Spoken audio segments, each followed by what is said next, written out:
जय माता की। आप सभी का हमारे YouTube चैनल जय माता की एक प्रार्थना में हार्दिक अभिनंदन है। ऋग्वेद के अध्यायों के अध्ययन की कड़ी में आज हम तीसरे अध्याय के 71वें सूक्त से हम अपनी आज की इस वीडियो को शुरू करेंगे। 71वें सूक्त में ऋषि वामदेव, देवता अग्नि है, सोमक और अश्विनो है, छंद गायत्री है। इसका हिंदी में अनुवाद इस प्रकार से रहेगा।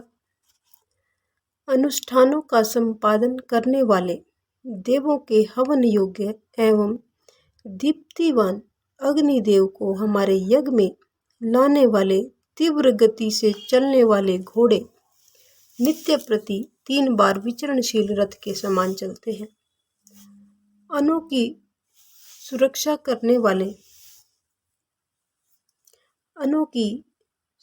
करने वाले मेधावी अग्निदेव हविदाता यजमान को सुंदर धन को प्रदान करते हुए हवि रतन को समस्त ओर से विद्यमान करते हैं।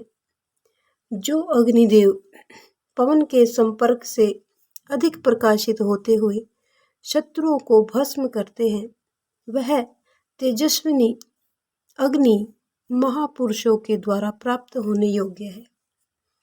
वह शत्रु विजय के कार्य में सबसे आगे प्रदीप्त युक्त होते हैं। वीर स्तोता तेज वाले शत्रुओं पर अस्त्र आदि की वर्षा करने वाले एवं गमनशील अग्नि पर अपना अधिकार करने वाले हों। यह हवन घोड़े के समान हविवाहक, अंबर के पुत्र के समान सूर्य की तरह दीप्ति वाले तथा समान यजनीय अग्निदेव की यजमानगण बार बार सेवा को करे। सहदेव के पुत्र सम्राट सोमक ने इन दोनों अश्वों को हवि को प्रदान करने का विचार प्रकट किया। तब हम उनके निकट जाकर इन दोनों को संग लेकर चले आए। सहदेव पुत्र राजा सोमक के निकट से उन परिचय योग्य सुंदर अश्वों को हमने उसी दिन ले लिया। हे अश्विनी कुमारों, तुम दोनों उज्जवल तेज वाले हो। सहदेव पुत्र सम्राट सोमक ने तुम दोनों को संतुष्ट किया है। सोमक 100 वर्ष की आयु को प्राप्त करे। हे अश्विनी कुमारों, तुम दोनों उज्जवल कांति वाले हो। सहदेव के पुत्र राजा सोमक को तुम दीर्घ आयु प्रदान करो। तो ये था 71वां सूक्त जो यहीं पर संपन्न होता है। अब हम जानेंगे सूक्त नंबर 72। इसको शुरू करने से पहले आप सभी से निवेदन है कि यदि अभी तक आपने वीडियो को लाइक नहीं किया है तो वीडियो को लाइक कर लीजिए, और चैनल पर नए आए हैं तो चैनल को सब्सक्राइब कर लीजिए, और घंटी जैसे दिखने वाले बटन को अवश्य दबा लें ताकि आने वाली नई वीडियो की नोटिफिकेशन आपको सबसे पहले और आसानी से मिल सके। तो शुरू करते हैं सूक्त नंबर 72। इसमें ऋषि वामदेव, देवता इंद्र है और छंद त्रिष्टुप है। सोम के स्वामी सत्य से परिपूर्ण इंद्रदेव हमारे निकट पधारे। इनके घोड़े हमारे यहाँ आए। हम यजमान इंद्रदेव के लिए ही अन्न के सार रूप सोम को सिद्ध करेंगे। वे हमारे द्वारा पूजनीय होकर हमारी इच्छा को भी पूरी करें। हे इंद्रदेव, तुम शत्रुओं को भयभीत करने वाले हो। दिन के इस बीच सवन में जैसे अपने निर्दिष्ट जगह पर जाकर अशुभों को विमुक्त किया जाता है, वैसे ही तुम हमें भी विमुक्त करो, जिससे सवन में हम तुम्हें पुष्ट करें। हे इंद्रदेव, तुम शत्रुओं का विनाश करने वाले एवं सभी के स्वामी हो। उष्णा के समान यजमान जन तुम्हारे लिए सुंदर स्तोत्र को कहते हैं, गूढ़ वर्षों का संपादन करते हैं। जब सेवन के योग्य सोम को अधिक परिमाण में पान करके पुष्टि को ग्रहण करते हैं, तब अंबर से सप्त रश्मियां मनुष्य के लिए ज्ञानमयी होती हैं। जब दीप्ति स्वरूप अंबर किरणों के द्वारा उक्त तरह से दर्शनीय होता है, तब देवतागण तेज से चमकते हुए उस स्वर्ग में निवास करते हैं। सभी का नेतृत्व करने वाले सविता देव ने प्रकट होकर मनुष्यों को देखने के लिए गंभीर अंधेरे का पतन कर डाला। सोमवान इंद्रदेव अत्यधिक महिमावान हो जाते हैं। वे अपनी महिमा से नभ और धरती दोनों को ही संपन्न करते हैं। इंद्रदेव ने सभी लोकों को व्याप्त किया है, क्योंकि वे सभी लोकों से श्रेष्ठ हैं। वे इंद्रदेव मनुष्यों के लिए हितकारक सभी कार्यों को जानते हुए जल वृष्टि आदि करते हैं। उन्होंने अभिलाषापूर्ण मित्र भाग वाले मरुदगण के लिए जल वृष्टि की थी। जिन मरुदगण ने वाणी की ध्वनि से ही पर्वतों को चीर डाला, उन्होंने इंद्रदेव की इच्छा करते हुए धेनुओं से पूर्ण गोष्ठ खोल दिया। हे इंद्रदेव, आपको वज्र लोकों का रक्षक है, आपका वज्र लोकों का रक्षक है। उसने जलों के आवरण रूपी बादल को गतिमान किया। वह चैतन्य पृथ्वी तुमसे पूर्ण हुई। तुम अत्यंत शक्तिशाली एवं घर्षणशील हो।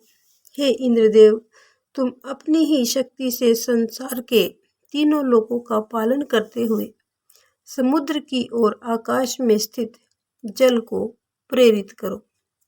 हे इंद्रदेव, तुम अनेकों के द्वारा पूजे गए हो। जब तुमने वृष्टि वाले जल को देखकर बादल को चीर डाला था, तब तुम्हारे लिए शर्मा ने पणियों के द्वारा चुराई गई धेनुओं का भेद खोल दिया था। तुम अंगिराओं के द्वारा पूजनीय होकर जन्म देते और हमारा कल्याण करते रहो। हे धनेश्वर इंद्र, प्राणी जगत तुम्हारा सम्मान करते हैं। धन देने के लिए कुत्स के सम्मुख गए थे। बुलाने पर तुमने शत्रुओं के उपद्रवों से उनको बचाकर उन्हें शरण दी थी। अपनी सुमति से कपटी ऋत्विकों के कार्यों को तुमने जान लिया तथा कुत्स के धन की कामना करने वाले शत्रु को मार दिया।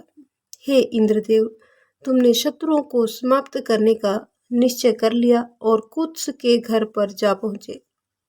कुत्स भी तुम्हारी मित्रता के लिए लालायित था। तब तुम दोनों अपने स्थल पर अवस्थित हुए। सत्य को देखने वाले तुम्हारे भार्या तुम दोनों का एक जैसा रूप देखकर अत्यंत धर्म संकट में पड़ गई।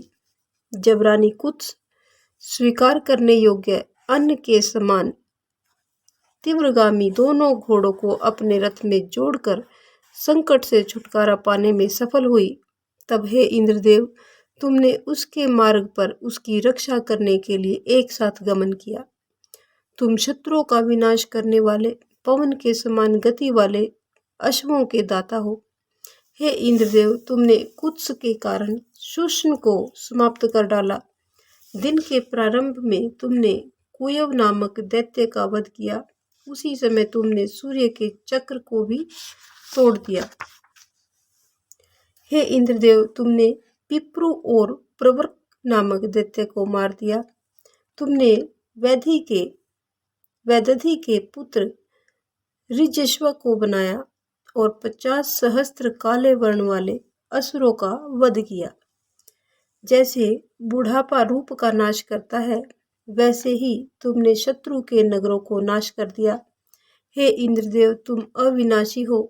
तुम जब सूर्य के निकट प्रकट होते हो, तब तुम्हारा रूप अत्यंत ज्योतिवान होता है।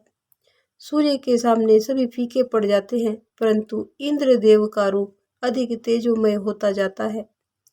हे इंद्रदेव, तुम मृग्या के समान शत्रुओं को जलाते और अस्त्र धारण करते हो तथा उस समय शेर के समान विकराल रूप हो जाते हो। असुरों के द्वारा उत्पन्न भय को दूर करने के लिए इंद्र का आश्रय अभिलाषा वाले एवं धन की कामना करने वाले युद्ध के समान यज्ञ में इंद्र से अन्न चाहते हैं। वे स्तोत्रों के द्वारा अन्न की स्तुति करते हुए उनके नजदीक जाते हैं।